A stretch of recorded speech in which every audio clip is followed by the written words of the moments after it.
Et elle m'en a donné. Ah, Puis elle m'en donnera à chaque fois que j'en voudrais. Ah, c'est Et bien. tu vois, j'en mets dans mon doigt parce que mes bouts de doigts me font très mal. Ouais. Je peux plus rien faire beaucoup avec mes bouts de doigts. Eh bien, je m'en suis mis dans mes bouts de doigts hier et aujourd'hui. Ouais. Eh bien, mes bouts de doigts vont mieux, me font moins mal. Ah bon? Ah d'accord, tant mieux, c'est une bonne chose. Ouais. Tant mieux, hein. Parce que je fais ma prière, tu vois. Ouais. Tout le temps. Ah ouais, tout le temps. Tant mieux, ça c'est bien. C'est bien. Ah bah c'est bien ça. Sinon, je m'ennuie terriblement. C'est vrai. Ah ouais. Tu regardes la télé, il y a une télé, j'ai vu. Elle ne fonctionne pas bien. Ah bon? Et moi, je ne peux pas l'allumer parce que les ondes ne passent pas à travers tout ça. Ah. Mais quand le personnel vient, ouais, je leur demande d'allumer, puis ils l'allument. Mais elle ne fonctionne que la première et la 6e. Ah d'accord, ok. Ouais. Les autres chaînes, elle ne les fait plus. Ah ouais. Ouais, bah donc j'ai pas mal travaillé pour publier le livre. Oh, alors sur quel titre? Donc c'est Christine qui t'en a parlé, Christophe? Oui, je lui ai lu une partie du livre. Tu te rappelles de ce qu'il t'a lu, non? Tu te rappelles? C'est sur son enfance. Ouais. Tu lui as lu toute son enfance? Ouais. Ah ouais? C'est pour ça que je t'ai envoyé les trucs avec les corrections. Ouais, donc c'est un livre, normalement il devrait sortir le mois prochain. Puisque le dépôt légal du bouquin, c'est mars 2026. Donc normalement il sort le mois prochain. Et, ça parle de la religion? Ouais, enfin ça parle des différents événements de notre vie, on va dire ça comme ça. C'est un livre qui est pas pour la diffusion, une grande diffusion, hein. C'est juste une diffusion interne, privée, quoi. Ah, oui, c'est pour nous, pour toi, pas pour nous, quoi. Voilà. Mais c'est quand même un livre qui est publié. Alors il y a quelqu'un qui est venu te le lire? Non, je me suis adressé à une société d'édition. Ah oui. Et donc, il y a des personnes qui sont des professionnels d'édition qui m'ont aidé à revoir le texte, à le corriger, tout ça, puis à mettre la tu vas devenir un écrivain. Voilà. Et puis, voilà. Et puis, ils se sont occupés pour toutes les démarches administratives de la publication du livre. Parce que lorsque tu publies un livre, il faut un ISBN, donc c'est un peu une identité de l'auteur. Voilà, la création de l'identité de l'auteur reconnue nationalement et surtout à la Bibliothèque nationale de France, parce que le livre est inscrit à la Bibliothèque nationale de France. Ça fait voilà, et puis avec un dépôt légal national, etc. Et donc j'ai reçu mon affiliation en tant qu'auteur-compositeur, parce que c'est la loi. Voilà. Et donc il y a une déclaration officielle des services compétents de l'État. Et donc le livre, quand il sortira, il fera l'objet aussi d'une déclaration officielle par la Bibliothèque nationale de France. Voilà. Donc le livre, ça officiellement, il aura son existence officielle. Et donc là, pour l'instant, il est à l'imprimerie, puis il sort le mois prochain. Voilà. Donc c'est un bouquin, c'est un petit livre, il fait 70 pages. Oui, c'est pas la peine d'y Voilà, c'est pas un gros livre, c'est un petit bouquin. Du moment que tout est mis dedans. Voilà. Et il y a 4 parties dans le bouquin. Il est structuré, j'ai structuré le bouquin. La première partie, ça te concerne toi, puisque c'est toute ton enfance, toute ta vie que j'ai mis. C'est pour ça que c'est un livre, bon, je l'ai mis à mon nom, le bouquin. Le nom, c'est Frédéric Petion. Et puis le titre, c'est, j'ai pris un verset de psaume, c'est le psaume 88.2. C'est celui qu'avait utilisé Thérèse dans le manuscrit A des manuscrits autobiographiques. C'est l'amour du Seigneur, sans fin, je le chanterai. Voilà. L'amour du Seigneur, sans fin, je le chanterai. La traduction de Thérèse dans ses manuscrits, c'est un peu différent. C'est je chanterai éternellement les miséricordes du Seigneur, mais c'est pareil. C'est le verset du psaume 88.2. Voilà. Et donc, dans Thérèse, dans le manuscrit A, le plus célèbre, elle l'a mis au début, au milieu et à la fin. Voilà. Moi, je l'ai pris pour titre de mon livre, parce que je trouve que c'est un très beau titre et qui correspond bien au but que je veux faire de ce livre-là. Voilà. Et voilà, donc c'est tout mon parcours. Hein. Et puis j'ai mis des histoires aussi. Hein. Il y a pas mal d'histoires aussi, quelques histoires dans la partie 3 et 4 du livre à la fin. Il y a 4 parties. Et la partie 2, c'est la partie la plus longue, c'est un petit peu notre récit de vie. Quoi. Alors, je pense qu'il y a ce corps servant, il y a tout ça aussi, bien sûr, parce que commence pas. et Saint-Ambroise, Menton, etc. Voilà, donc c'est des souvenirs d'enfance. Donc je pense que vous serez content de lire ça. Voilà, puis après, ben, j'engage plus sur un côté plus personnel de ma vie à moi. Mais bon, ça fait partie de notre vie aussi, de tous, de la famille, quoi. Voilà. Donc lorsque le livre sort, ben, je reviendrai avec un stock de bouquins, puis voilà. Donc tu auras ton stock de bouquins que tu pourras offrir à tes copines, parce que la moitié, enfin, une bonne partie du bouquin, c'est ta vie à toi, donc ça te concerne toi, quoi. Ah oui. Ah ben, faudra le dédicacer, le bouquin. Ah ben oui, il faudra me dire. Alors, tu sais faire encore une signature? Hein? Tu sais signer? Oui, mais maintenant j'écris mal. Ah ben, c'est pas grave, ça. Oui, Fais voir comment tu signes. Alors, il faut t'entraîner à signer parce qu'il y aura des bouquins à signer. Ah ben oui, Il faudra faire des séances de dédicace. Hein. Attends, tu vas prendre ça. Non, mais j'ai mon crayon. Oh bah non, pas avec un crayon noir. Ah bah non, pour signer, il faudra prendre un stylo à billes. Attends, j'en ai un Tiens, stylo. regarde. Ah oui. Il doit y avoir un feutre bleu. Ouais, je vais me rappeler. Regarde, Tu me l'as. il doit y avoir un tu feutre l'as bleu. Tu l'as ré- Ouais, je la reconnais. Oui, tu la reconnais, puis tu lui diras que je m'en sers tout le temps. Ah bah tant mieux, je veux dire. Voilà, le feutre Les bleu, crayons, oui. Je pense à elle. Voilà. Ça, ou alors directement sur la Bible, pourquoi pas, tiens. Alors je signe mon nom, mon prénom aussi. Non, bah tu sais, écoute. Bah, tu signes. Tu sais que tu peux signer Marcel, tu signes un Petion comme tu signais auparavant tes chèques, tu signes Non, comme, mais ou tu signes comme tu. Non, c'est Marcel. Bah, tu signes comme tu veux, comme tu peux. Ah ben j'écris plus très bien. Eh ben c'est bien. Eh ben, voilà, bah, c'est très bien, tu pourras ben, signer comme ça. Eh ben t'arrives à écrire. Voilà, et ben tu vois, et ben là tu auras quelques bouquins à signer. Tiens, écris encore, là. Hein? Écris encore dessous. Tu vois, t'es une star quand même, hein, parce que attends, t'imagines toi, il n'y a pas beaucoup ici qui vont dédicacer leurs bouquins. Hein. À un moment. Voilà, c'est bien. Maman, elle s'entraîne pour les futurs, parce que le livre de Freinet qui sortira le mois prochain, ben, on va le dédicacer, évidemment. Oui. Eh ben je continuerai de signer. Voilà. Il va être édité en combien d'exemplaires, ton livre? Eh ben, c'est-à-dire que c'est un. Alors, il faut savoir que je suis auto-éditeur. C'est moi qui édite mon livre, d'accord?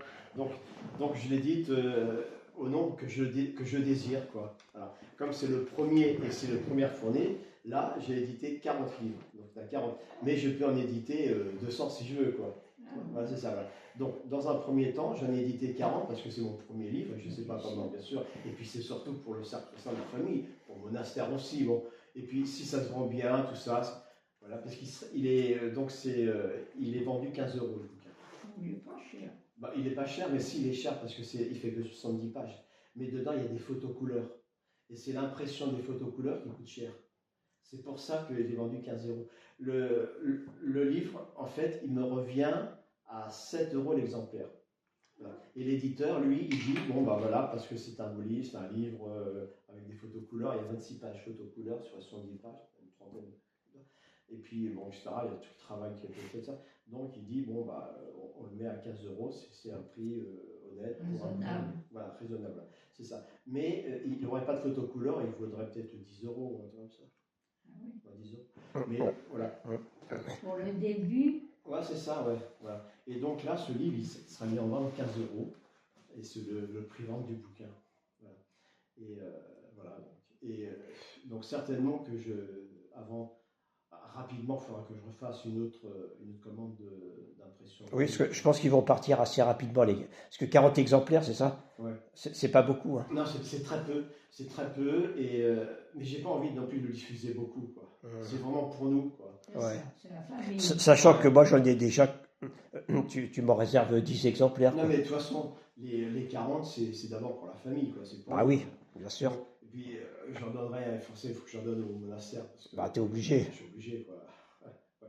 Surtout que je parle des grands. On en donnera un à Anne-Marie Rousselard. Oui, tout à fait. Mais on n'en donnera pas à tout le monde non plus. Non, hein. Elle le donnera, elle le montrera au père. Oui, voilà. On en donnera un ou deux, mais pas plus. Hein. On va pas distribuer. Façon, parce qu'il n'y en aura jamais assez, quoi. Non, mais de toute façon, il y en aura parce que.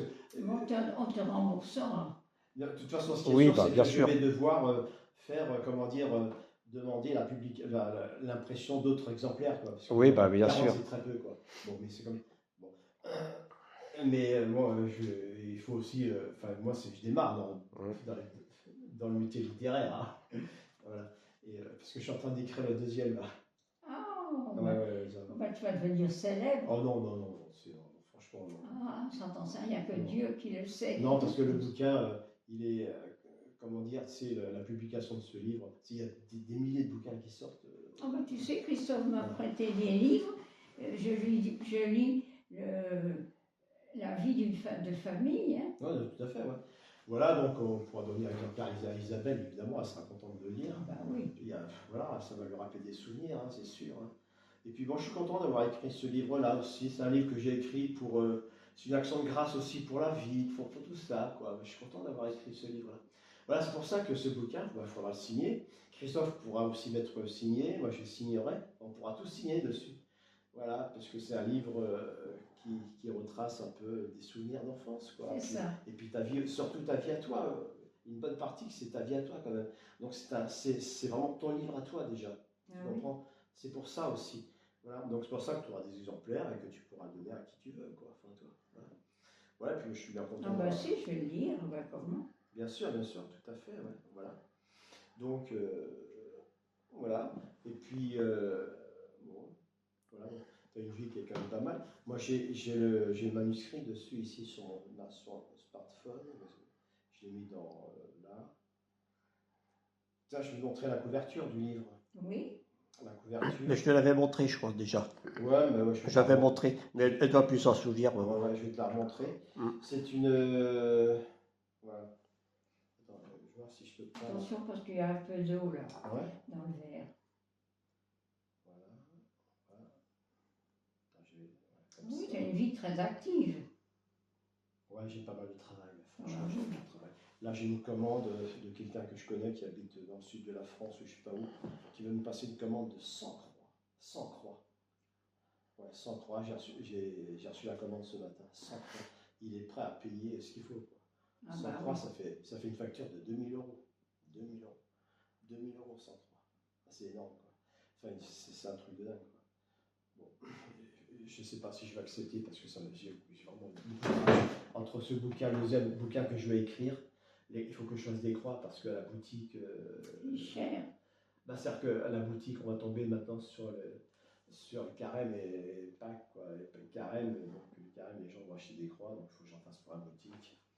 Et puis il faut que je m'occupe aussi de la conférence que je dois faire la semaine prochaine sur Sainte-Anne de France. J'ai encore rien foutu, il faut que je m'y mette vraiment. Et puis le mois de mars, on reprend aussi la fraternité annonciale. Puis il faut que je prépare aussi la retraite de mois de juin avec la fraternité. Enfin, vraiment, j'ai pas mal de boulot, quoi. Tiens, voilà, ça c'est la couverture. Toi, regarde. Donc ça c'est la couverture. Toi. Donc ça c'est une de mes croix. Ça c'est une des croix que j'avais faites en Alsace cet été.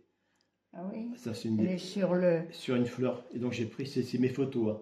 Toutes les photos qu'il y a dans ce livre, ce sont mes photos. Voilà, donc il n'y a pas comment dire, de frais à payer pour les. C'est ça. Donc c'est tout. Voilà. Donc c'est moi. Soleil. Ouais, c'est ça, ouais. C'est moi qui ai conçu cette couverture, voilà, avec la tranche là ici. Et puis voilà, puis là la l'ISBN avec le prix de 15 €. Ça c'est la société qui m'a aidé à publier le livre. Et puis voilà, j'ai choisi une de mes photos. Là, je suis à l'Annonciade. Là, je fais une croix. Là, c'est au mois de novembre 2023, je crois. Tu vas aller directement au ciel, toi.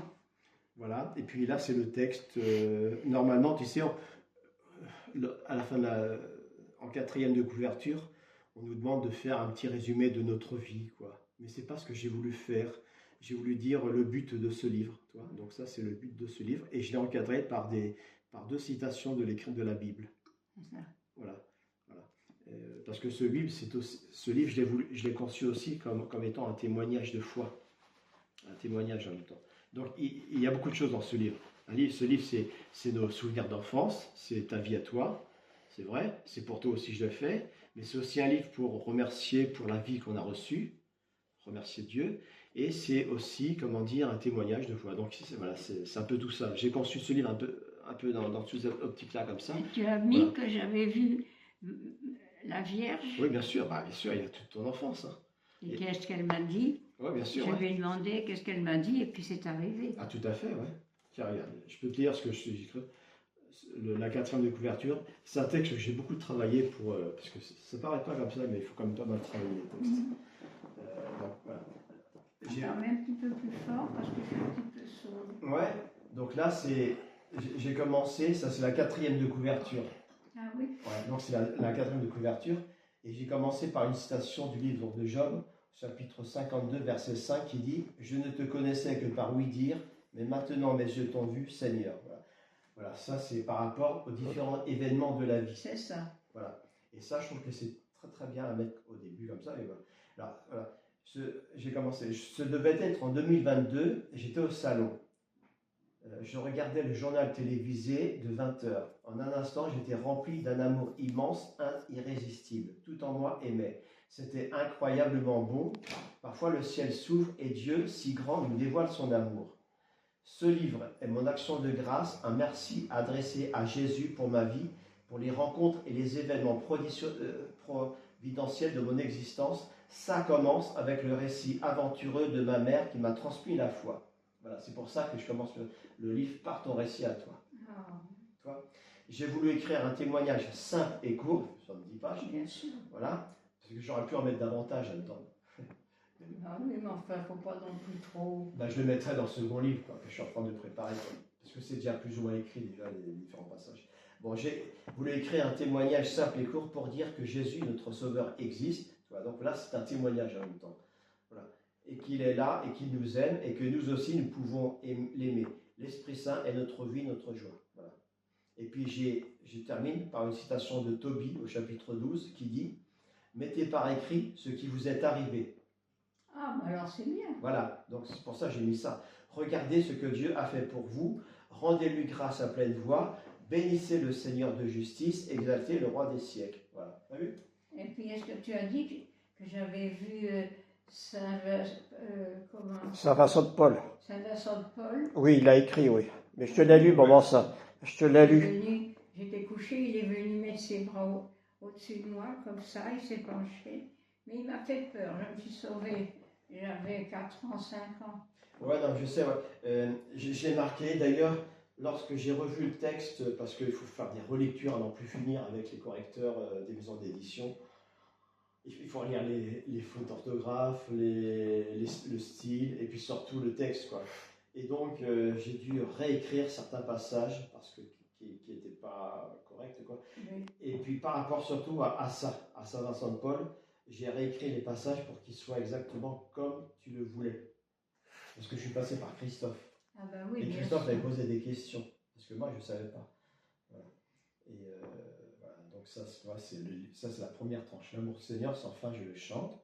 Puis après, donc voilà. Donc, éditeur, Frédéric Petion. Donc, je suis auto-éditeur. Je suis reconnu comme étant mon ISBN. Donc, c'est une reconnaissance comme étant un écrivain et en même temps éditeur de livres. Je suis auto-éditeur. Lorsque j'ai lu ça, voilà, dépôt légal du livre, mars 2026. Donc il sortira le mois prochain. Parce que là, voilà, ça c'est la première de couverture. Alors lorsque tu signeras, tu pourras signer ici. D'accord. Voilà, ici. En dessous, par exemple, toi, ici. Voilà. Je signe aujourd'hui? Ben non, parce que j'ai pas les livres là. Ben oui. Mais lorsque je reviendrai avec les bouquins, il faudra signer. Et parmi ces signatures, il y aura un exemplaire pour moi. Ah bah ouais. Et toi. Et donc ça, c'est la première partie, voilà, du livre. Oui. Voilà. Donc Marcel, une enfance sous la protection de Marie. Ça, donc c'est la première partie du livre. Et j'ai mis cette photo parce que ça, c'est tu le reconnais celui-là. Ah bah oui. Hein, voilà. Ah bah oui. Ça, c'est le reliquaire de Saint-Vincent de Paul qui se trouve à la rue du Bac. Voilà. C'est celui-ci là. C'est celui-là. Voilà. C'est celui-là. C'est celui-là. C'est celui-là. Et dans ce reliquaire, qui se trouve à la rue du Bac, que tu portais donc sur toi, donc qui sera donc, c'est la photo qu'il y a sur le livre. Dans ce reliquaire, il y a le cœur de Saint-Vincent de Paul. Voilà. Et voilà. Et la photo a été prise à Joigny, à l'église Saint-Vincent de Paul. On voilà. était présents. Voilà, on était présents. C'est moi qui ai pris la photo. Là, Christine était là. C'est pour ça que j'ai mis cette photo. Voilà, parce que d'abord, tu aimes bien la rue du Bac. Et voilà, et tu portais donc ce reliquaire qui ne qui ne se déplace jamais, quoi. Il est toujours là. Oui, Toujours là, c'était tout à fait excellent. C'était Jamais, quoi. Enfin, oui, jamais. c'était vraiment Et exceptionnel. tu l'avais sur toi, ce qui n'arrive jamais non plus, quoi. Ouais. C'est exceptionnel, quoi. Donc c'est pour ça que j'ai mis cette photo. Voilà, et dans ce reliquaire, il y a le cœur de Saint Vincent de Paul. Et t'es vraiment la seule à pouvoir Voilà. montrer une telle photo d'ailleurs. Voilà. Donc ça, c'est quelque chose de fort. Voilà. Et puis après, voilà, j'ai mis une citation du psaume 138. C'est toi qui as créé mes reins, qui m'as tissé dans le sein de ma mère. Et donc là, les origines. Tu vois, voilà. Et donc alors la partie que tu me dis, donc il y a l'agence de Prémery, il y a Montenoison, il y a Mademoiselle Boulin, la vie à Montenoison. C'est elle qui déjà m'a appris les prières. Voilà, il y a les placements, il y a voilà, et 2 rencontres extraordinaires. Voilà. Et donc, alors là, j'ai retranscrit ce que tu avais écrit, ce que tu avais dit sur un dictaphone. Voilà, et donc j'ai retranscrit, mais j'ai dû réécrire parce que ce n'est pas très clair parfois. Ah oui. Pas trop clair. Oh, mais c'est pas. Ah, c'est sûr. C'est ton premier. Ah oui. Bon. Et voilà. Et donc, mais tout ce qui est ici, c'est fiable, tu vois. Et Saint Vincent de Paul, attends, je vais te dire, parce que là, Saint Vincent de Paul, j'ai dû réécrire quelques petites choses pour que ce soit plus correct par rapport à ce que tu avais dit. Alors, je vais te lire, comme ça tu verras, d'accord? Alors, le premier témoignage, donc la présence de Saint Vincent de Paul. Cela se passait 18 rue Baudin à Levallois-Perret. Bon, je devais avoir 3 ans et demi. Oui. Rémi 4 ans. Ouais. Donc je dormais dans le lit de mes parents. Lorsque je me suis réveillé, j'ai vu au-dessus de moi, penché, un vieux monsieur. Oui. Il portait un petit bonnet noir qui recouvrait la moitié de son front. Oui. Il était vêtu d'un surplis blanc Oui. et d'une soutane noire. Oui. Il avait une petite barbe et des yeux brillants, rieurs. Oui. Il me souriait. Il s'est penché sur moi, m'entourant de ses bras. Oui. Voilà, c'est ça. Oui. Ouais, c'est ça que j'ai changé. Parce qu'avant, j'avais dit les choses différemment. Et Il va pas oui, il va, oui, je sais pas comment on dit. Ouais, mais c'est voilà, ça, ouais. j'étais couchée et il a mis ses bras comme ça au-dessus de moi. Voilà, c'est ça. Il s'est penché au-dessus de moi. Voilà, c'est ça, ouais. Donc, voilà. Il s'est penché sur moi, m'entourant de ses bras. Voilà. Oui. Voilà. J'ai eu très peur. Je me suis levé, je suis parti en courant et je suis tombé près du mur. Oui. Voilà. J'étais bien réveillé, ce n'était pas un rêve, j'insiste sur ce point. Oui. Voilà. Quelques mois plus tard, nous étions tous les 6 abandonnés à l'orphelinat de la Science publique, 74 avenue d'Enfer-Rochereau, à Saint-Vincent-de-Paul, à Paris. Oui. Voilà. Vers 9 ans, j'ai entendu parler de Monsieur Vincent parce que le film sortait à Beaune pour la première fois. L'acteur Pierre Freinet incarnait Monsieur Vincent. Le prêtre de notre village, l'abbé Parent, avait loué un car pour le maximum de personnes, pour que le maximum de personnes puissent aller voir le film. Nous n'avions pas pu y aller parce que nous étions pauvres, mais tous ceux qui y sont allés, et il y en avait beaucoup, sont revenus enchantés. Voilà. Là, c'est ton style. Hein. J'ai amélioré les phrases que je raconte. Oui, bien sûr. Mais c'est ton style, c'est toi qui racontes et voilà. Même si par endroits j'ai dû changer un peu parce que c'était pas très clair. Quoi. Bon.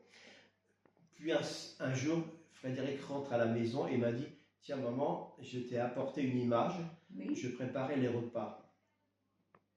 Je lui ai dit: pose-la sur la table, je vais la regarder. J'ai pris l'image, je l'ai regardée et j'étais vraiment surpris. J'ai dit: mais c'est lui que j'ai vu. C'est lui qui est venu au-dessus de moi me regarder avec ce sourire et ses petits yeux brillants. Voilà. Là, j'ai rectifié aussi parce que c'est comme ça que ça s'est passé là. Oui, parce que oui. Voilà.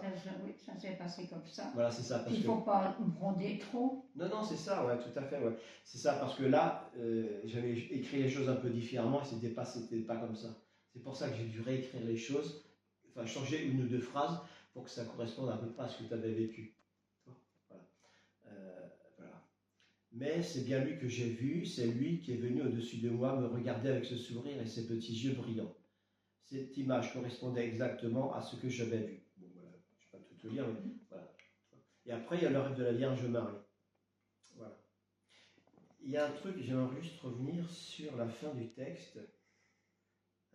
Attends. Je montais sur la butte de Montenoison. Ah ouais, tu montais là-haut là. Je montais sur la butte de Noiseau et j'ai une personne derrière moi. Ah. Je n'ai pas regardé. Et puis quand me suis retournée pour regarder, c'était la Vierge. Et je lui ai demandé, est-ce que j'aurais mon certificat d'études? Mais ça ne s'est pas passé sur la butte de Mont-d'Oison, ça. Elle m'a dit non, tu n'auras pas ton certificat d'études. Et je ne l'ai pas eu. Est-ce que, attends, je me rappelle plus très bien, mon certificat d'études. Christophe, tu t'en rappelles? Non, mais ça, c'était pas sur la butte de Mont-d'Oison, maman. Si, c'était sur la butte. Oui. Je montais sur la butte. Oui, enfin bon, c'était... C'était sur la route, là. Non, j'étais sur je montais, sur la route de Mont-d'Oison. Sur la butte de Mont-d'Oison. D'accord. Et j'ai les images en tête. Ouais. Ok. Ouais, donc, il y a eu... attends, voilà. Est-ce que j'aurai mon certificat d'études? Donc, elle m'a prise par le cou. Oui. Donc, elle n'a rien à me demander. Oui, voilà. C'est exact. Voilà. Donc, tu as dit aussi, je lui ai répondu, je voudrais savoir faire les divisions demain. C'est exact. Voilà. Elle m'a répondu, demain, tu sauras faire les divisions. C'est exact. Ensuite, je lui ai demandé, est-ce que j'aurai mon certificat d'études? Elle m'a dit, non, tu n'auras pas ton certificat d'études. Exactement. Voilà. Ensuite, elle m'a dit, as-tu autre chose à me demander? Oui, j'ai dit, est-ce que j'aurai un bébé avant de me marier? Elle m'a dit, non, tu n'auras pas de bébé avant de te marier. Et je n'ai pas eu de bébé avant de me marier. Puis elle est partie. Oui. C'est ça. Voilà, tu vois j'ai tout retranscrit fidèlement. C'est bien, oui. Voilà. Et tu dis, le lendemain matin, lorsque je me suis réveillée, je n'étais plus la même petite fille qui s'était endormie la veille. J'étais souriante, gaie, gracieuse, légère. Je ne peux pas décrire le bien-être que je ressentais en moi, tellement ce bien-être était grand et m'avait tout envahi. Hein? Tout à fait. Voilà. Et alors attends, j'étais à Mont-d'Oison. Il ne faisait ni jour ni nuit. Donc ça c'est le début du deuxième témoignage sur la Vierge Marie. Oui. Bon, donc j'étais à Mont-de-Noiseau. Donc c'est toi qui racontes. Hein. Moi j'ai retransmis sur le dictaphone ce que tu avais dit, hein, d'accord? Bon. J'étais à Mont-de-Noiseau. Il ne faisait ni nuit ni jour. Voilà. J'avais à la main mon panier de pissenlit parce que après l'école, il fallait aller chercher de l'herbe pour les lapins. Très très bien. Hein? C'est ça? C'est ça. Ah bien, tu vois, j'ai bien écrit, j'ai bien compris. Hein. Voilà. Il fallait aller chercher de l'herbe pour les lapins. Je passais donc près de mon école. Oui. Hein, voilà. Et qu'est-ce que je vois? Je lève la tête, je regarde, je vois la Vierge qui descend près de moi. Oui. Voilà. Elle était belle, très très belle. Elle était guère plus grande que moi. Elle avait une grande robe blanche. Oui. Voilà. Une ceinture bleue à la taille lui descendait jusqu'aux pieds. Elle avait un petit voile très vaporeux, un peu arrondi, ovale sur le front, qui lui descendait jusqu'à la taille en faisant de petits plis. Oh oui. Hein? Oui, parce qu'il y avait déjà un petit peu de vent. Donc. Voilà, c'est ça, ouais.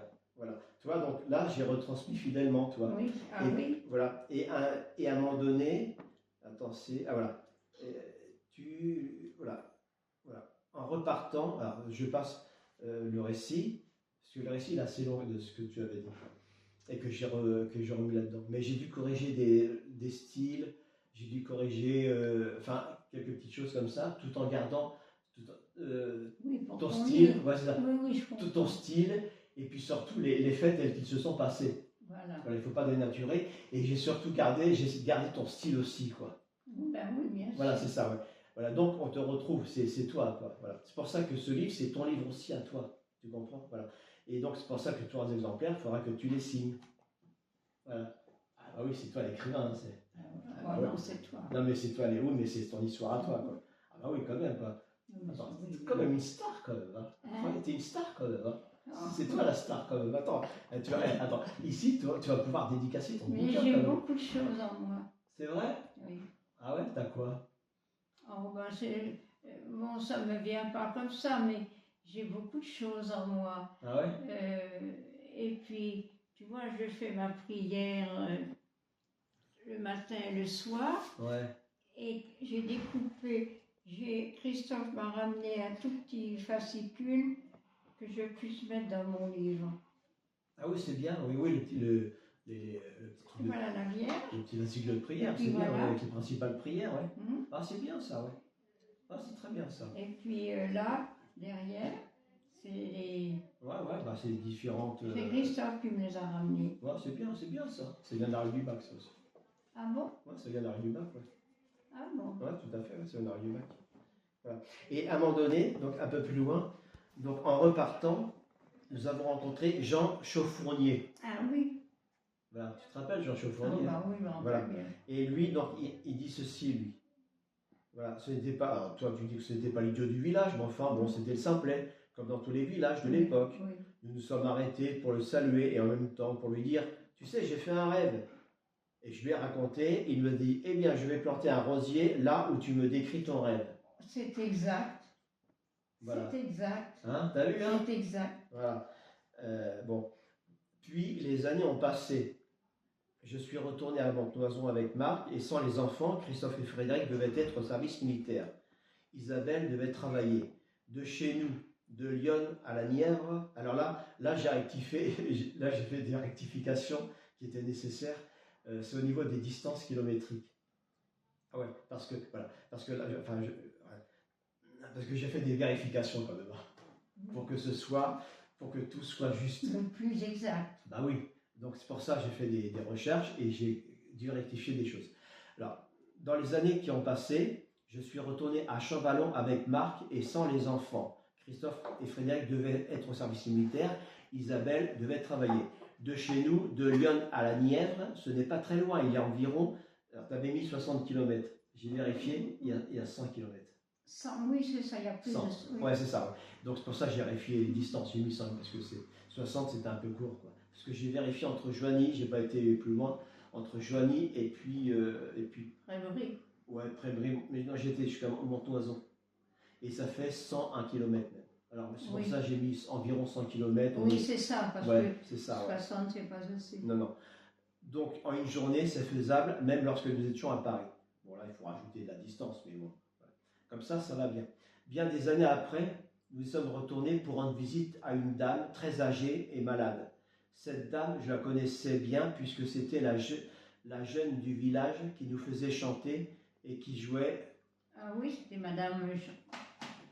Je ne me rappelle plus son nom. Ouais. Attends, j'essaie de faire ça parce que... Et, voilà. Et qui jouait donc de l'harmonium, je crois. Ouais, c'est à l'église, c'est ça. Elle m'a dit... Comment elle s'appelait, la dame? Je ne me rappelle plus son nom. Ah ouais. Elle m'a dit, oh mon Dieu, tu sais, ton rosier, qu'est-ce qu'il est beau. Tu te rappelles de ça? Ce qu'elle m'a dit? Non, hein. Elle a dit, oh mon Dieu, ton rosier, qu'est-ce qu'il est beau. Non, je ne me rappelle pas. Voilà. Et tu as répondu, mon rosier? Voilà. Et elle a dit, oui, tu sais bien. Oui, tu avais dit ton rêve à Jean Chauffournier et lui, il t'a promis de planter un rosier, et bien, il te l'a planté. Voilà. Ah bah ouais, hein. C'est pour ça que j'ai écrit. Oui, ça, je me rappelle, maintenant que tu me le dis. Ouais, c'est ça, ouais. C'est pour ça que j'écris, parce que bon, avec le temps, on ne se rappelle plus. Hein. Non, je me rappelle plus. Et puis, j'ai tout noté scrupuleusement, tout ce que tu avais dit, quoi. Oui. J'ai rien oublié, toi. Voilà, il y a l'essentiel. Voilà. Tout ce qu'il avait dit. Alors, attends, voilà. Il te l'a planté. Donc, après la visite à cette dame, nous sommes allés avec Marc, mon mari, voir ce rosier. Et il l'a planté exactement à l'endroit où la Vierge m'a prise par le cou. Elle m'a prise par le cou dans le milieu du chemin. Oui. Lui, il l'a planté un peu sur le côté pour ne pas qu'on passe dessus avec les tracteurs et les chevaux qui ne l'écrasent. Ben oui. Voilà. Hein, voilà. Et que les tracteurs et les chevaux l'écrasent.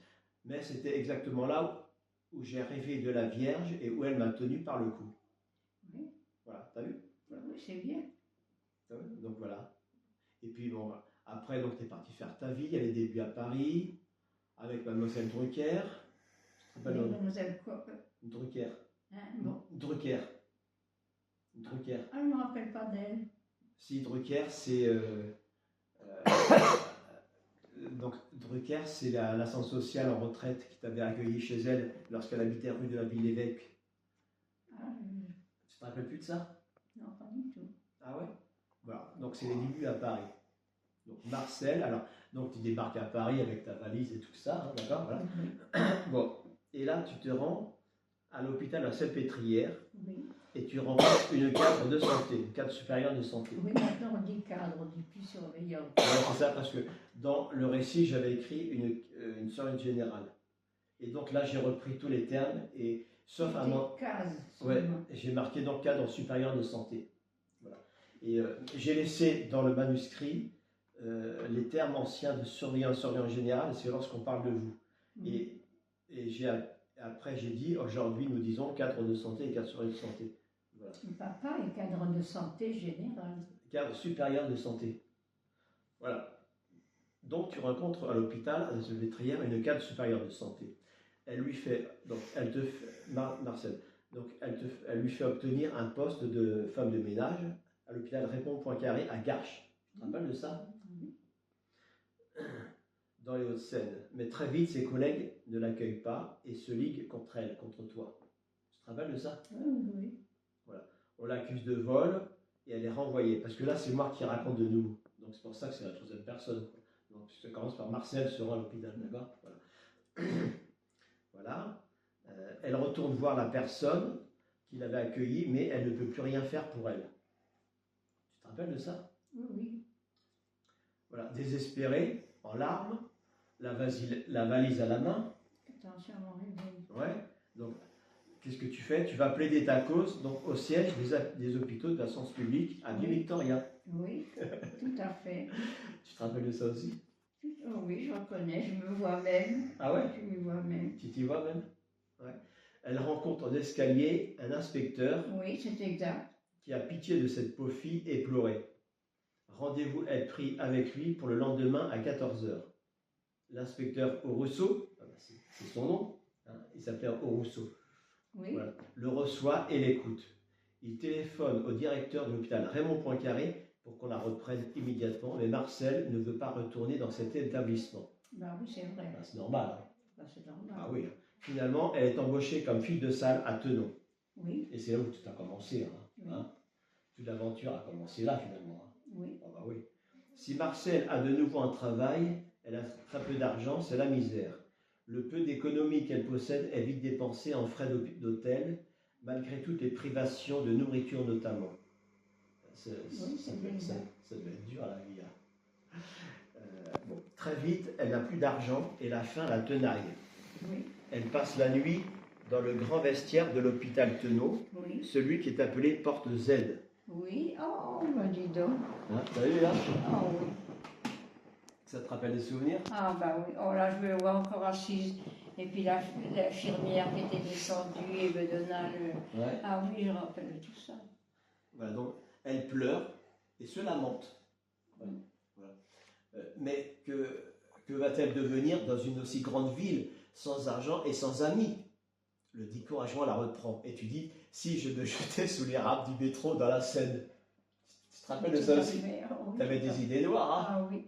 Ah ben, quand tu es toute seule, pas d'argent, connaître personne, ah oui, tu te demandes où tu vas. Oh bah ça j'imagine.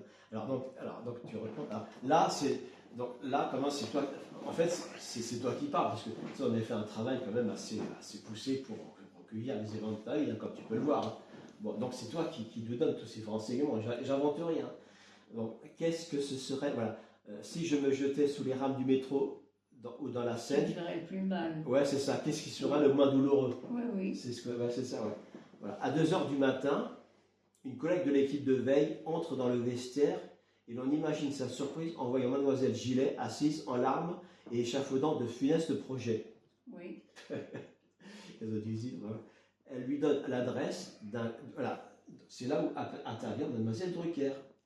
Donc, ah oui, Drucker, ah oui, j'étais chez elle. Oui. Voilà, elle lui donne l'adresse d'une communauté de religieuses enseignantes de la rue du Faubourg Saint-Jacques, dans le 14e arrondissement. Les sœurs lui offrent le gîte et le couvert, puis la mettent en relation avec Mademoiselle Drucker. C'est exact. Ça te revient, ça y est? Oui. Voilà, une assistante sociale à la retraite. Oui. Voilà, t'as vu, hein, c'est ça. Celle-ci consent à lui offrir le couvert et une chambre de son appartement. Oui. De la rue L'Évêque, dans le 8e arrondissement, moyennant une participation de 30 francs par mois et quelques petits services comme descendre les poubelles, faire les courses. Tu te rappelles de cette période? Oui, oh, je le revois d'ailleurs. Ah ouais? tout en lisant, je revois tout ça. Ah ouais? Elle doit être sympa, la Drucker, mademoiselle Drucker. Ah oui, ben maintenant que tu me le dis, oui. Puis je revois même que je montais les escaliers parce qu'elle veut habiter au premier ou au deuxième étage. Ah ouais? Ah bon? Mm. Ah d'accord, ok, ouais. C'est une belle adresse en plus. Hein. Hein? C'est une très belle adresse. Ah ben, Ah ouais. son père était dans les hautes fonctions. Hein. Ah bon? Ah oui, Mademoiselle Drucker, oui. Ah d'accord, ok. Voilà. Cette demande, donc voilà, 3 semaines plus tard, sa bienfaitrice fait une demande de logement pour sa protégée auprès du service social de l'hôpital Tenon. C'était rapide en fait. Hein. Oui. Rapidement, elle s'est occupée de toi. Quoi. Cette demande est accueillie favorablement. Après de vifs remerciements, elle quitte mademoiselle Drucker et s'installe dans la chambre que lui prête gracieusement l'hôpital. Nous sommes en 1959-60. Voilà, tu te rappelles de tout ça? La date, non, mais ouais. oui, je suis dans une chambre d'une autre personne qui venait de partir. Qui venait de partir, et qui ça. était toujours dans la chambre. Une autre était dans le lit, et le lit était donc vide, ouais. Et je me suis couchée dedans. On me l'a donné, cette chambre. D'accord. Donc c'était ta chambre après. Après, c'était ma chambre. Ah, c'est bien, hein. Donc tu étais chez toi, quoi. Voilà. C'est bien, bravo, bravo. Voilà. Et après, donc à Tenon, bah, il y a l'aventure avec la famille Bordet. Oui. Donc là, après, c'est le chapitre 11, qui est Monsieur et Madame Bordet. Oui. Toi, j'essaie de tout écrire comme ça. Donc, dans le service hospitalier, Madame Marcel se lie d'amitié avec une de ses collègues, Madame Bordet. Oui. Voilà. Madame Bordet a 2 filles d'un ancien mariage. Oui. Alors là, lorsque j'ai écrit, j'avais mis avait 2 filles, etc. Et la correctrice de la maison d'édition, qui a l'habitude de d'écrire, elle m'a dit non, il faut mettre au présent. Donc j'ai dû tout remettre au présent. Quoi. Ça. Donc c'est pour ça qu'il y a du travail à faire, parce que dans la correction, il faut réécrire parfois des passages et mettre au présent. Et moi, je l'avais mis à la veille, etc. Mais il faut mettre au présent. Donc elle corrige, elle fait tous les... Donc c'est pour ça qu'il faut passer par des professionnels. C'est pas facile hein, de faire un livre. Non, c'est beaucoup de travail, parce qu'il y a beaucoup de travail de relecture, de réécriture, d'écriture, de relecture. Le texte, je l'ai lu... Surtout que c'est toi qui le fais pour la première fois. Bah oui, c'est ça. Maintenant, moi, j'ai un peu plus d'expérience, mais à l'époque, j'en avais aucun, quoi. Franchement, c'est du travail. Hein. Oui, c'est du travail. Ouais. Mais bon, maintenant, le texte, il est fait, puis donc il est publié, je suis bien content, quoi. Il est pas mal, il est très bien. Ouais, c'est bien, hein. C'est bien retracé. Ouais, c'est ça. Hein. Voilà. Donc, Madame Bordet a 2 filles d'un ancien mariage. Un jour, elle rencontre une voyante qui lui prédit la mort de 2 personnes proches de son entourage. Peu de temps après, l'une de ses filles meurt de maladie et l'autre est écrasée sous les décombres de leur maison, détruite par une bombe délestée par un pilote d'avion qui rentrait chez lui à la fin de la guerre. C'est très bien. Voilà. Elle n'a plus de fille et plus de maison. Voilà. Là, j'ai dû réécrire le passage, mais ce sera maintenant... Donc elle loge à l'hôpital Tenon. C'est ça, voilà. Pendant la guerre, tout à fait. J'écris par la suite d'ailleurs. Pendant la guerre, Madame Bordet était chef d'équipe chez Thomson. Oui. Elle envisageait une belle carrière au sein de l'entreprise, jusqu'au jour où, assise à son bureau, elle a distraitement dessiné des croix gammées. Des croix gammées. C'était pendant la guerre ou après, quoi. Ah ben, elle a été, comment on dit, elle a fait des... Comment on dit? Ben, elle a dessiné des croix gammées, quoi. Ben, puis elle faisait des... Comment? Elle parlait aux Allemands et elle le répétait aux soldats. Ah, d'accord, ok. Elle faisait ça aussi. Hein? Ah bon, ah, d'accord. Ah, oui. Ah, je ne savais pas ça. Elle était dans un réseau de résistance. Voilà. Ah, d'accord, ok. Ah, je ne savais pas ça. Ah, bah ouais. Ah, bah, je ne savais pas ça, parce que je n'avais pas l'information. Bah oui, parce que ça, Ouais. je pensais que ça ne vous intéressait pas. Bah, j'en sais rien. En tout cas, ce serait, s'il y a une autre publication, peut-être que je le rajouterai ça. Ouais.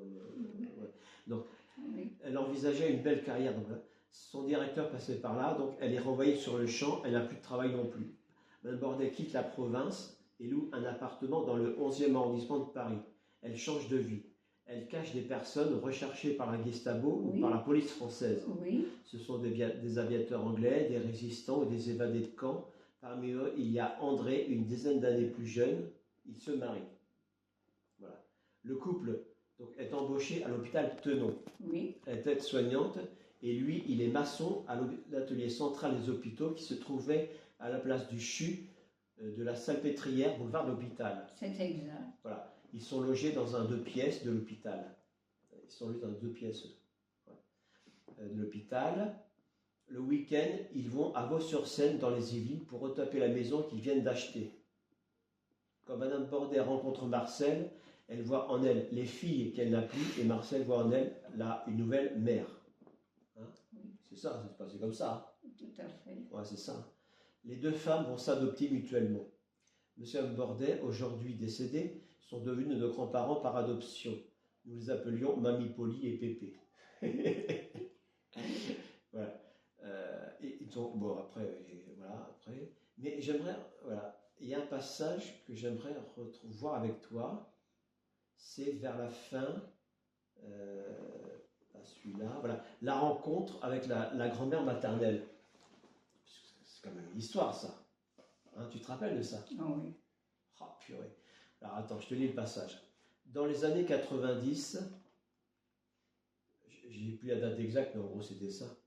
Marcel reçoit un appel téléphonique de l'une de ses sœurs, Jacqueline.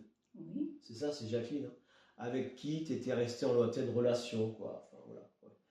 Elle lui annonce une information tout à fait étonnante. Leur mère, c'est-à-dire notre grand-mère maternelle, est hospitalisée sur le groupe hospitalier de la Pitié-Salpêtrière et son état est critique. Elle était là pour mourir, non? Oui, elle est morte là. Elle est morte là? Ouais, c'est ça, ouais. Bon, notre mère est surveillante du service de vaguemestre et notre père est le surveillant général du service de l'hygiène et de la salubrité. Aujourd'hui, nous disons cadre de santé et cadre supérieur de santé. Christophe et moi sommes aides-soignants dans ce groupe hospitalier. Voilà. Nous sommes allés voir notre grand-mère maternelle. Elle était mourante, mais tout à fait consciente. Ça va, c'est ça, ouais. Je reconnaissais en elle un physique semblable à celui de notre mère. Je me suis fait cette réflexion. Aucun doute, c'est bien notre grand-mère. Je me suis présenté et nous nous sommes regardés en silence. J'étais incroyablement surpris par le coup du destin. Aujourd'hui, je rends grâce à Dieu pour nous avoir offert ce cadeau inouï. J'aurais dû lui poser des questions, seulement je n'ai pas osé la fatiguer et je suis parti rapidement. Voilà. Et qu'est-ce qu'elle t'a dit ce jour-là? Tu te rappelles de ce qu'elle t'a dit? Non, je ne me rappelle pas. Non. Tu as discuté beaucoup avec elle? J'ai parlé un petit peu, mais peu, parce qu'elle était à la veille de mourir. Ouais, c'est ça. Alors elle n'avait pas beaucoup de... Ah ouais, t'as pas beaucoup discuté non plus avec elle? Non, non. Ouais. Non. Elle savait même qui Mais était Marcel. moi, je sais que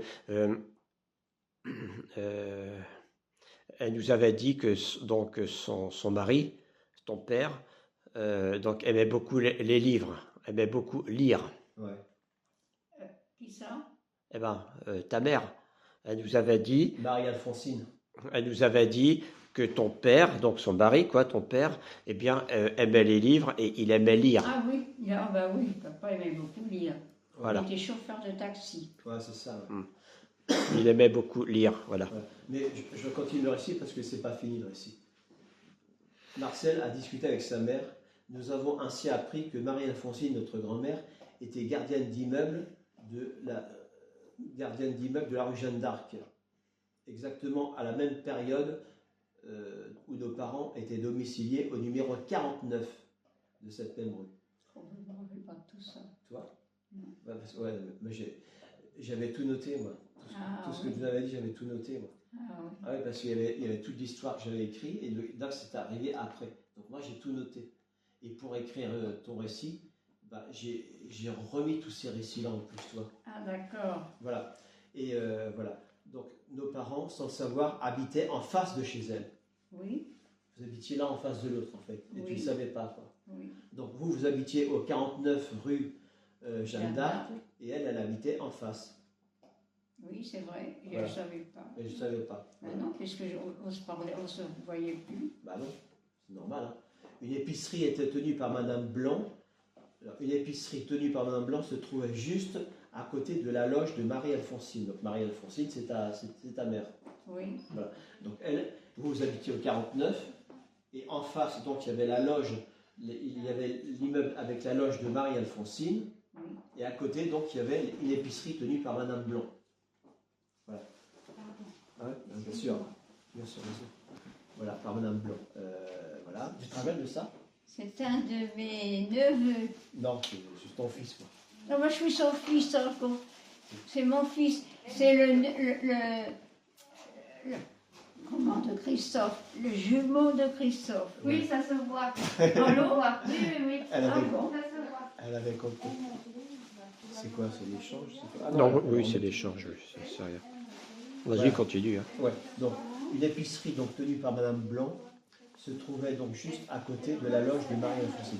Tous les soirs, donc l'épicière déposait, alors c'est ça, donc tous les soirs, donc l'épicière déposait sur le rebord de la fenêtre et sous la garde vigilante de Marie-Alphonsine, donc les courses et le lait qui était destiné à la famille.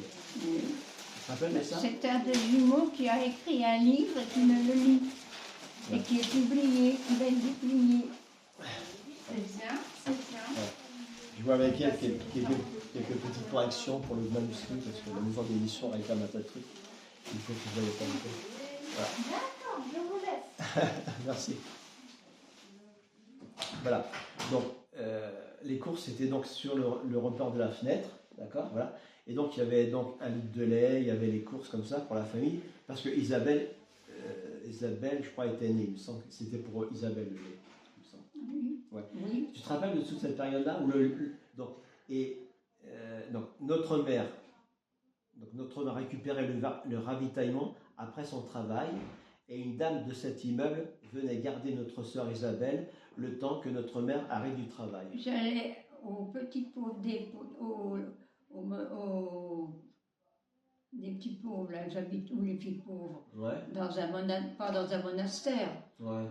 dans un presbytère, non? Ouais, c'est ça, les petites sœurs des pauvres, c'est ça? Voilà, on allait chercher notre repas aux petits frères des pauvres chez les religieuses. Ah bon? Oui, ah oui, Ah bon? ah oui, et avec une grande laitière, Ah, elle nous d'accord. remplissait. Ah bon? Et j'ai fait le petit Jésus Ouais. à un Noël chez les religieux, chez ces religieuses-là. J'avais une grande corbeille avec de la paille dessus et j'ai fait et pendant la cérémonie, il y avait beaucoup de monde. Hein, Bien sûr, ouais.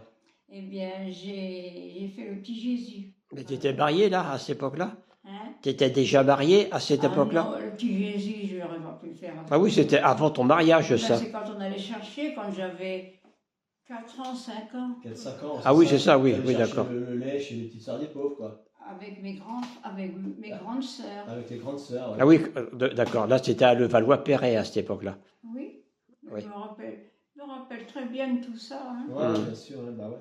Ah bah c'est bien ça, tu vois. Ah bah ouais, c'est bien. Bah voilà, donc c'est ça, voilà. Et puis bon, il y a toute la période avec Pierre Giraud. Tu te rappelles de Pierre Giraud? Pierre Oh. Giraud. Donc c'est lui qui vous avait trouvé, comment dire... Attends, il faut que je la rencontre de nos parents.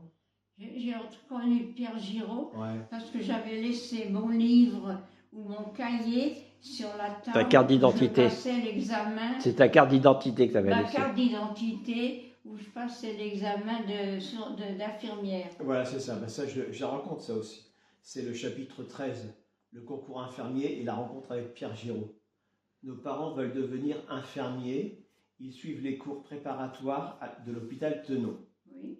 Notre père entre à l'école en septembre 1961 et notre mère en septembre 1960. Oui. Alors peut-être que les dates, tu t'en rappelles plus, mais j'ai noté les dates. Non, je ne m'en rappelle plus. En février 1961, ils emménagent dans une chambre située 58 rue des Rigoles, Oui. dans le 20e arrondissement. C'est M. Martin, le cadre de santé de Garde, qui leur a loué cette pièce insalubre. C'était insalubre. Ah bah oui. Elle était comment? Tu te rappelles? Hein? Tu te rappelles comment elle était? Oh bah oui, puis je me rappelle bien, ben, je comprends. Ah ouais? Tu peux la décrire?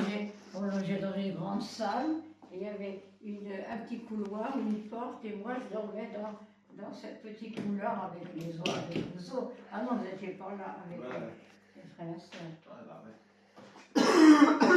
Et ils vont y rester 2 ans. 2 ans d'être restés là-dedans. Oh oui, ça se peut bien.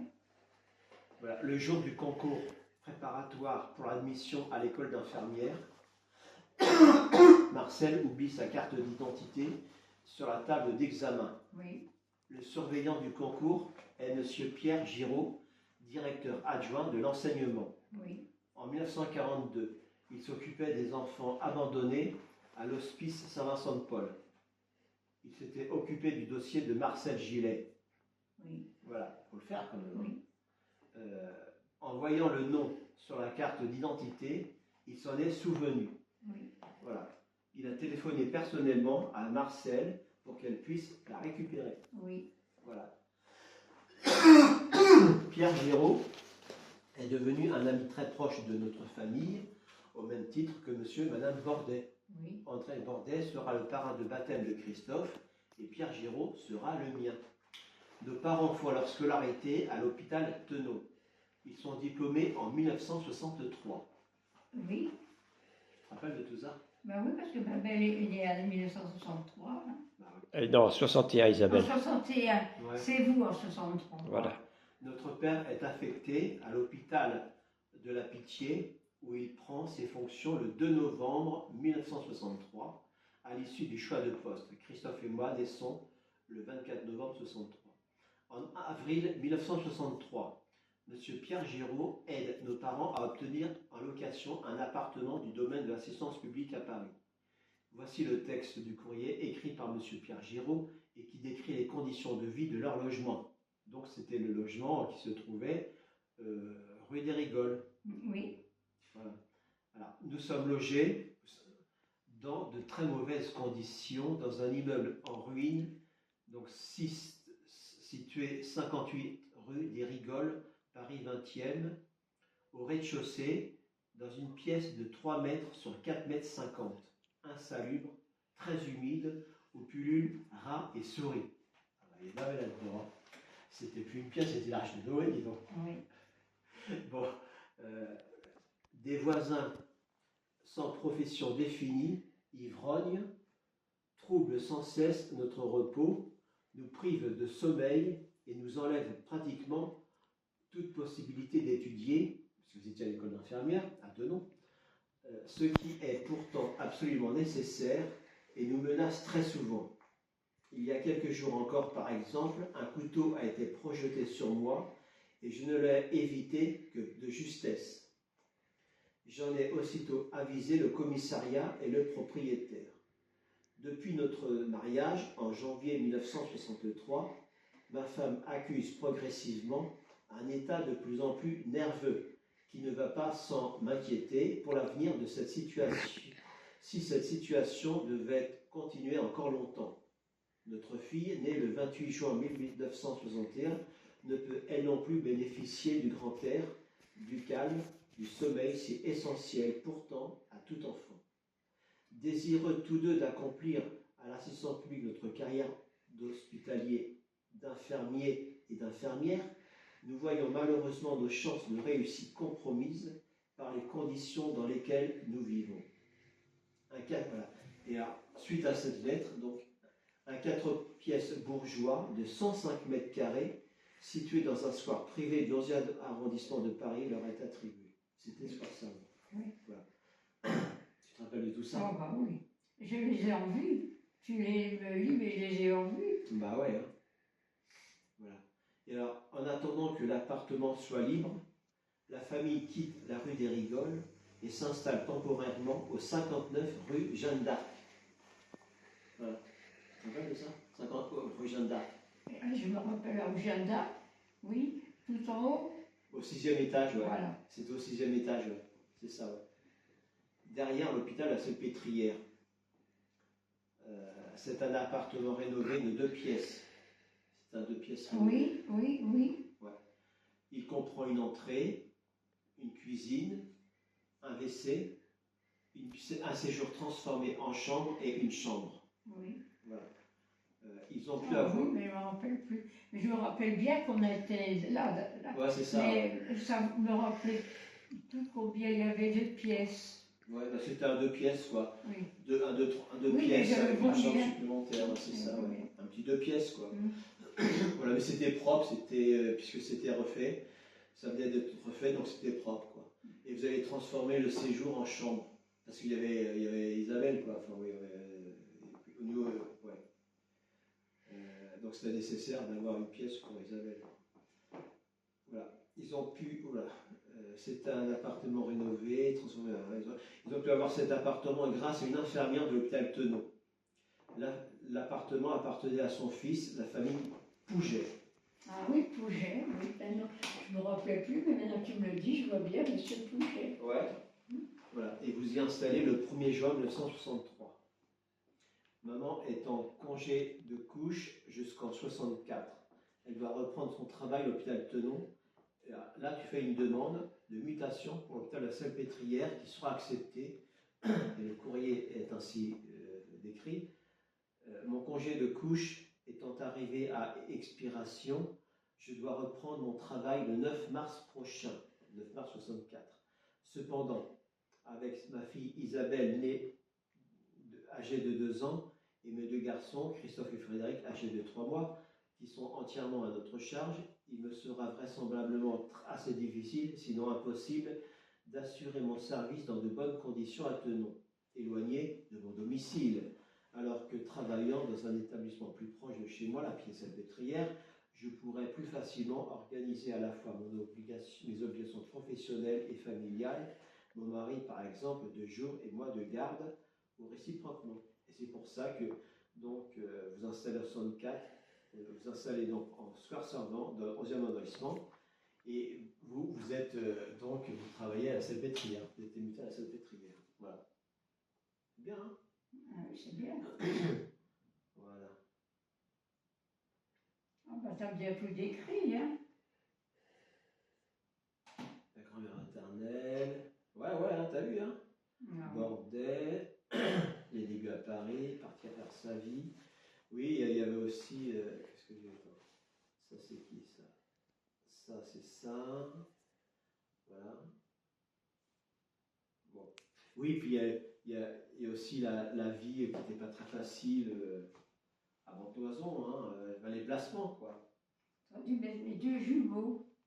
Hein? T'aurais dû mettre 2 jumeaux. Mais j'ai mis tout ça. J'ai pas entendu 2 jumeaux. Si, j'ai eu. Avec ces 2 garçons. Ouais, tout à fait, ouais. Les placements. À 14 ans. Ça va être à 40 ans, d'accord? Donc c'est les placements. À l'âge de 14 ans, Marcel doit travailler. 14 ans, tu étais chez un moulin. Hein. Bon, tu as plus ton certificat d'études, au moins tu avais 14 ans, et travailler, quoi. Voilà. Des employeurs profitent de sa faiblesse sans métier, sans humanité. Elle est bonne à tout faire. Donc chez un comte de la région, tu te rappelles de ça? Le comte de Brando. Ah, de Brando? Oui, le comte de Brando avec un petit de, parce que tous les petits de, c'est vraiment les comtes. Ouais. Ah ouais, j'ai pas mis non, parce que quand même. Bon, un comte de la région. Il essaie de la violer. C'est un sacré loustic celui-là. Bon. Elle emporte encore une trace sur son genou. Oui. C'est vrai? Ah oui, sur ce genou-là. Il s'est effacé, mais j'ai eu la trace de l'épingle, parce que j'avais une épingle pour attacher je sais pas quoi, et elle s'est ouverte parce que je me suis débattue, et elle s'est ouverte et elle m'a raflé tout le dos, là. Tout le... Ah ouais? Ah d'accord, bah voilà. Et au bout de 3 mois, tu t'en vas. C'était pas tenable, quoi. Après, tu es une fille de ferme chez un paysan qui te fait travailler de 4h du matin à 23h. Franchement, il a abusé, le mec. Hein. Ah oui, j'étais personne pour me défendre. Bah ouais, et en plus, là-bas, avec la crosse de son fusil, voulant la violer lui aussi. Bah oui, tout seul. Oh purée. Bon, le travail est très dur, les journées sont interminables. Marcel pleure beaucoup, elle est très malheureuse, la vie est impossible. Un jour, elle tente de mettre fin à ses jours en avalant du cardinal à dose filée. Oh oui, je me rappelais plus de ça, oui, c'est vrai. C'est vrai? Tout à fait. Le tube était posé sur la cheminée en pierre, hein, en marbre, je ne sais pas quoi, une grande cheminée de 20 ans. Ouais. Voilà. Heureusement, Marcel connaît aussi des placements et des expériences agréables. Par exemple, tu es cuisinière chez un couple qui est très bon pour toi. Et tu les quittes à regret quand le mari ingénieur est muté à Grenoble. Tu te rappelles de ça? Non. Ah ouais.